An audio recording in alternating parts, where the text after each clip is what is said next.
Praise the lord. మన జీవితంలో మనలను ప్రేమించే వారిని ప్రేమించడం చాలా ఈజీగా ఉంటుంది, కానీ బాధ పెట్టే వారిని ప్రేమించడం చాలా కష్టంగా ఉంటుంది.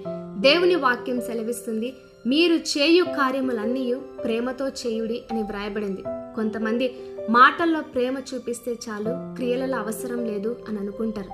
కానీ బైబిల్లో ఒక వ్యక్తి గాయపడితే ఆ దారిలో ఇద్దరు వ్యక్తులు అతన్ని చూచి దాటిపోయారు.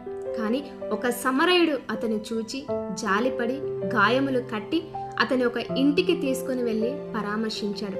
అతను బాగుపడటానికి అన్ని ప్రయత్నాలు చేశాడు, చివరికి ఖర్చు కూడా పెట్టాడు. ఈరోజు మన పరిస్థితి బాగుందని ఇతరుల జీవితాలను చూసి జాలిపడి వదిలేస్తున్నామా లేదా పరామర్శిస్తున్నామా?